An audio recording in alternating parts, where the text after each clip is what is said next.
should take out some time to see the place. I'm sure everyone's come here before. This is a remarkable country which is only 3 hours away or 4 hours away from India, but we don't know much about it. And stereotypes hain iske. Shows our ignorance actually back home in India. Stereotypes of Bhatia and Phuket and and the other distorted vision we have of this country. It's a remarkable country. It's a highly evolved country in terms of social manners, behavior, and I think we can learn a lot from them. And the interesting thing is that there are such deep cultural traditions, beliefs, commonalities, whether it's religion, it's the language, it's the, when I say traditions, festivals हो गए, इनकी जो ceremonies हैं, इतना ज़्यादा, अच्छा, the tragedy is इनको नहीं पता है कि ये सब इंडिया से है, इंडिया में तो पता ही नहीं है, we are only into Bhatia and Phuket, so they are going to Bhatia. It's a cesspool. That city is causing us so much of harm. Anyway, that's a different. उसका कारण ये है कि about 25 लाख भारतीय पर्यटक यहाँ आते हैं, and the kind of behavior, the misbehavior, and everything leaves behind very bad taste vis-a-vis the Indians. And only on Friday I was told अभी visa free हम लोग ने कराया था. They are taking it away from Indians. And I agree with them because of all sorts of things. Because Bhatia में क्या है कि जितने gangsters हैं हमारे इंडिया के, वो सारे आगे भाग के वहाँ बैठे हुए हैं. वहाँ नाइट क्लब वगैरह जाइएगा, सर्टन एरियाज है जहाँ कोई नहीं जाता, केवल इंडियंस आपको नजर आएंगे. और most of those night clubs etcetera, I would advise you not to visit those places, are owned by whether it's Lawrence Bishnoi gang or some other gangster from India. वो सब आके यहाँ बैठते हैं. होता क्या उससे हम लोग का हमारी छवि खराब होती है. Let me not start on this negative note. Once again, welcome. I'm glad. 10 years old, and we started off in 2013. Formally registered in 2015 as Section 8 company. But we are the fastest growing nationalist chamber of commerce in India. Nation first, commerce later. So right now we are present in 62 countries of the world, 22 Indian states, and 25 sectoral committees. And a lot of policy work we have done in these last 10 years.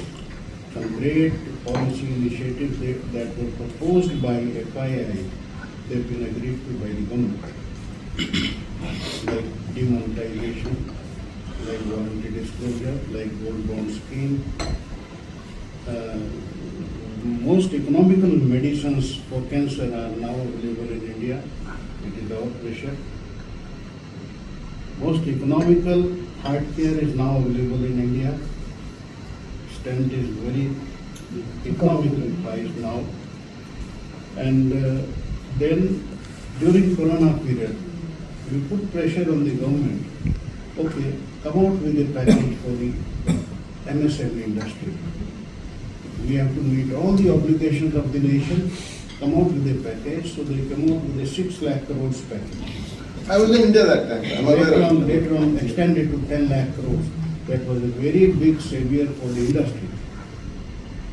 The 8 crore MSME enterprises which are now left over. Earlier it was 11 crores. So that is our short history in 10 years. Now, after having set up the entire organization in the world, and it was purely the inspiration of Behenji Sushma Swaraj. She was just like my elder sister. Once I went to her, okay Behenji, we have done this setup. Deepak, if you are not present in at least 70 countries of the world, you are nowhere. India must grow outwards. So that line changed the course for FII. So we now 11 CIS countries, 6 Balkan countries, 5 countries in Europe, 13 countries in Africa, Latin America, then Canada, all of Southeast Asia, Middle East, Australia, New Zealand, Japan, everywhere we have people.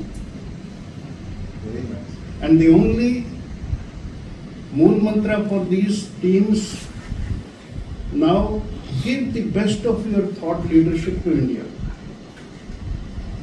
Give the best of that country to India. Bring the best to India.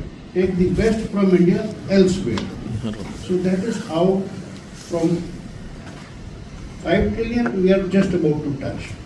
From 5 trillion to 30 trillion, that race we will match only when we bring in the best of the thought leadership from the entire globe. That is the mantra of FII.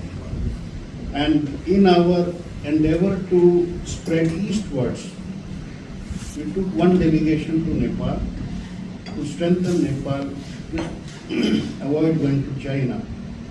And now we are here in Thailand. The objective is to see how Indian businesses can grow in this region, keeping Thailand as a base.